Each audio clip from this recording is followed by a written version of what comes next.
Assalamualaikum warahmatullahi wabarakatuh. Nama saya Sifa Nur Husna. Kami dari kelompok 14 Akhlak Tasawuf akan menjelaskan tentang tarekat di Indonesia. Yang akan dijelaskan adalah siapa saja tokoh-tokohnya, aliran-alirannya, ritualnya, dan juga perkembangan tarekat di Indonesia. Sebelumnya, saya akan menjelaskan latar belakangnya terlebih dahulu. Untuk mendekatkan diri pada Tuhan, maka harus menempuh jalan ikhtiar. Salah satu jalan ikhtiar yaitu dengan mendalami ilmu tasawuf. Untuk mengetahui sesuatu, maka pasti ada ilmunya. Nah, pasti banyak cara untuk mendalami atau mengenal Tuhan, yaitu yang disebut tarekat.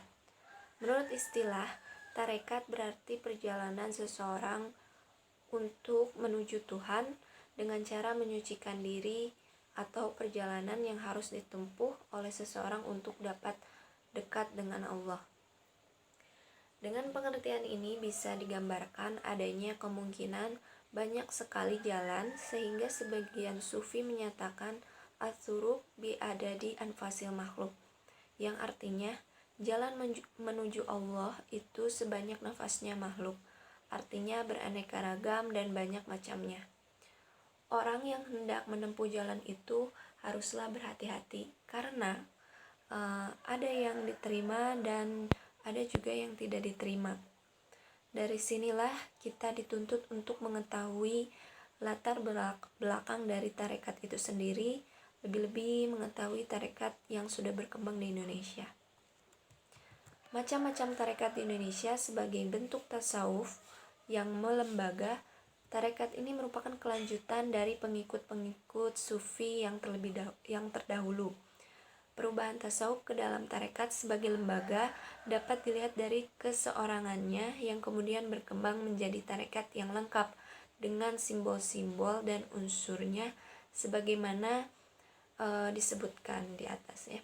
Dari beberapa aliran tarekat terdapat sekurang-kurangnya 7 aliran tarekat atau sekitar banyak ya sebenarnya tarekat-tarekat, tapi kelompok 14 akan menjelaskan beberapa tarekat yang berkembang di Indonesia seperti tarekat Qadariyah, Rifaiyah, Naqsyabandiyah, Samaniyah, Khalwatiyah, Al-Hadad, dan tarekat Khalidiyah.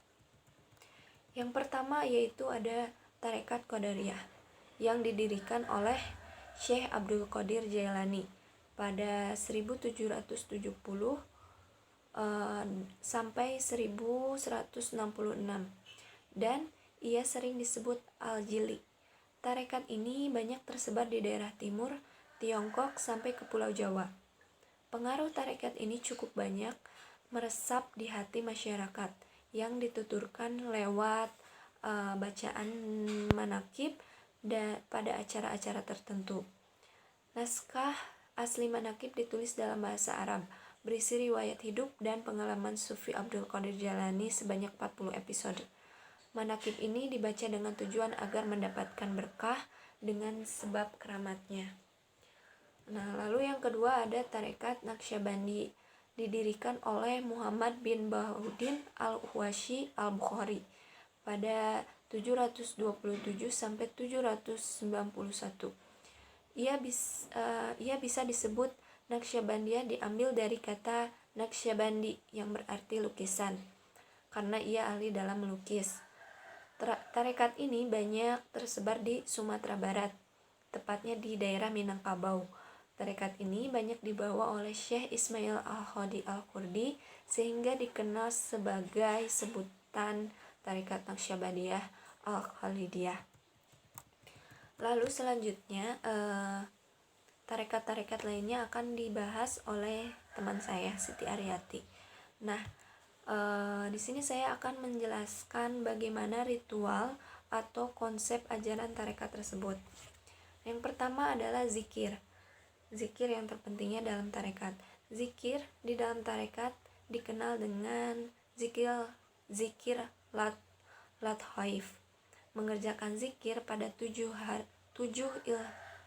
ilhatifat dengan membaca nama Allah. Untuk tiap lathaif mempunyai ketentuan bilangan yang berbeda ya, ada yang sebanyak 1000 kali, 500 kali. Contohnya latifah qalbi, zikirnya sebanyak 500 kali. Lalu yang kedua adalah robithah. Robithah secara harfiah berarti ikatan, yakni ikatan yang mengikat sesuatu dengan sesuatu yang lain.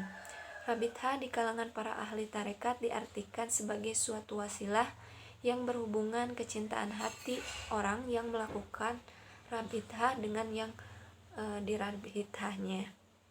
Yang ketiga adalah suluk 40 hari. Pada hakikatnya suluk berarti menggosokkan diri dari sifat-sifat buruk atau maksiat lahir dan maksiat batin, dan mengisinya dengan sifat-sifat terpuji, taat lahir dan batin. Yang keempat adalah tidak makan daging. Yang kelima adalah musik. Dalam membacakan wirid-wirid dan syair tertentu diiringi dengan bunyi-bunyian atau instrumental seperti memukul rebana, itu yang dimaksud dengan musik. Yang keenam adalah bernafas, yaitu mengatur cara bernafas pada waktu melakukan zikir tertentu. Karena yang setelah disebutkan saya tadi, menurut sufi kita harus berzikir karena setiap perjalanan menuju Allah adalah nafas setiap makhluk. Yang ketujuh adalah uzlah, yaitu menyendiri di tempat keramaian, di tengah keramaian. Yang kedelapan adalah zuhud dunia, yaitu menjauhi sikap dan usaha mencari kenikmatan atau yang bersifat duniawi. Yang kesembilan adalah duduk tawadu, dan yang kedelapan adalah membaca surat Al-Fatihah dan surat Al-Ikhlas sebanyak 3 kali. Duduk tawadu itu harus menghadap kiblat ya, dan yang terakhir ritualnya membaca surat Al-Fatihah dan Al-Ikhlas sebanyak 3 kali. Segitu saja penjelasan dari saya. Mohon maaf ada kesalahan. Wassalamualaikum warahmatullahi wabarakatuh.